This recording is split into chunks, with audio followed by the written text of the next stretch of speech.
Jake, who do you like to win the World Series this year?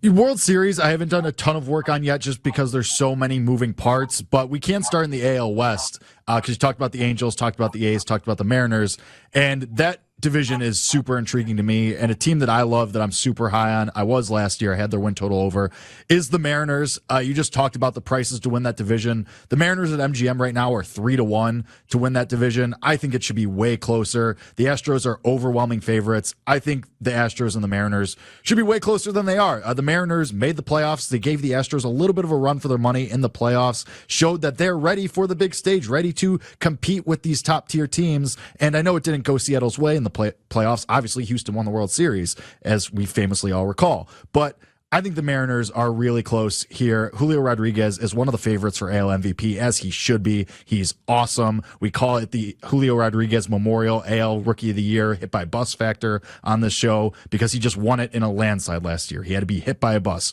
to not win that award last year.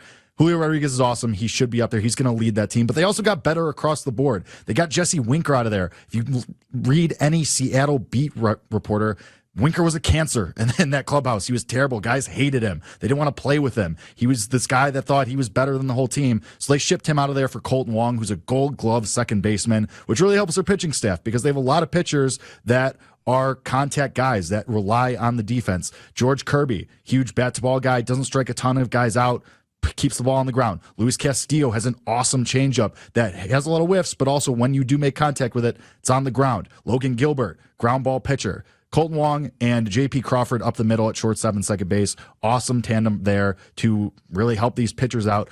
And then to replace Winker in the outfield, they traded for Teoscar Hernandez from Toronto. This dude, all he does is rake. He has already won a Silver Slugger. He can hit 30 home runs. He's just a massive source of power in the outfield there. It's going to really lengthen their lineup with Julio Rodriguez.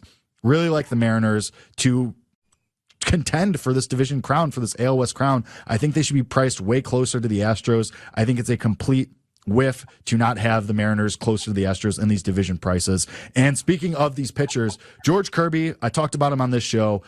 I really like his price for AL Cy Young. He's at 66-1 on MGM right now. He had an awesome year to end the year last year. His last 15 starts, he had an ERA under 2.5. He was fantastic. He was awesome in the playoffs for them. Like I said, they really supplemented that defense for these pitchers, and Kirby is someone who is going to really benefit from that, from all the ground balls he generates, and even in the outfield, Hernandez isn't a great defensive outfielder, but Winker was one of the worst, and Hernandez is at least closer to average there. So that helps Kirby out as well. Really like his price at 66-1. I think he's awesome. And then staying in the AL West, the Astros. We talked about them, obviously, just mentioned that they're the defending champs, as they should be, and their win total is 97.5.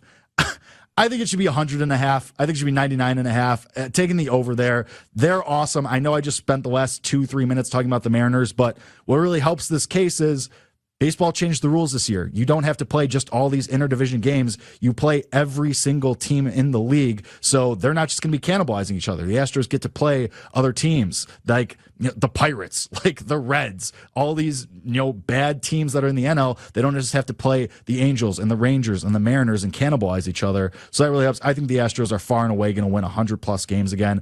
They got better too. I know everyone's all upset because, Verlander left. What are they going to do? Well, they made their lineup better because they signed Jose Abreu, who's really, really good still, one of the best offensive first basemen in the league, and also a Gold Glove contender. Still, also, even though he's pushing 35, 40, he's still really good. And they got rid of Yuli Gurriel, who Jose Abreu is replacing.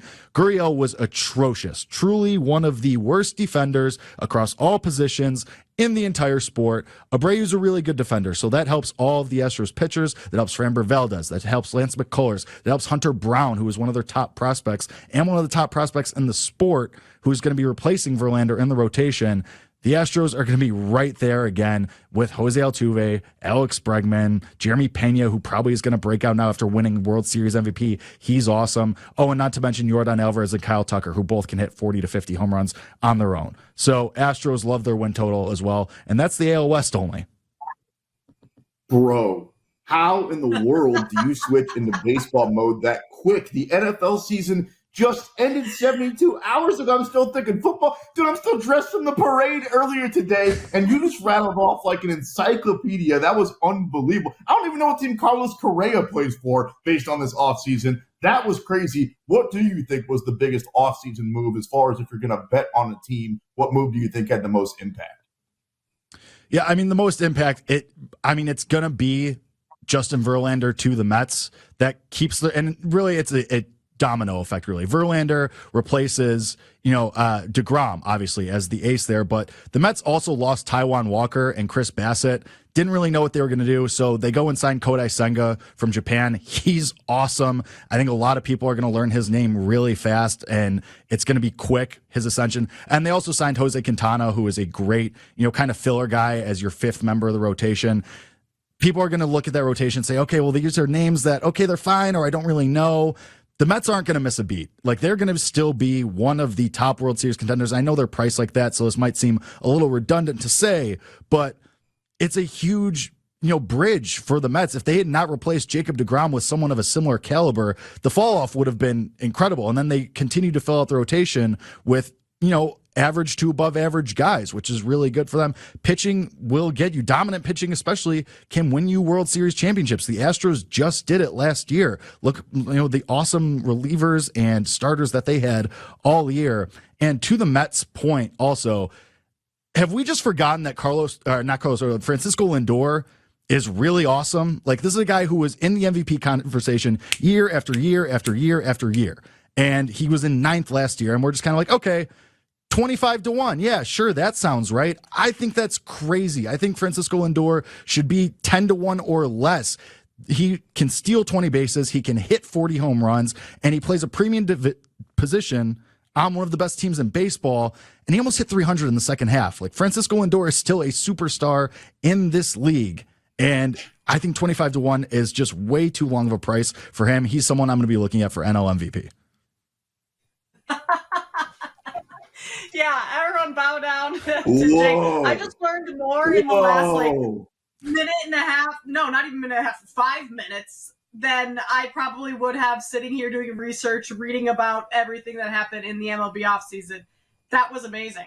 I'm very impressed right now. I don't need to. That's my preview. I'm good. Like, I'm ready for the season to start tomorrow. Pitchers and catchers report and all that. I'm good. I'm ready to go.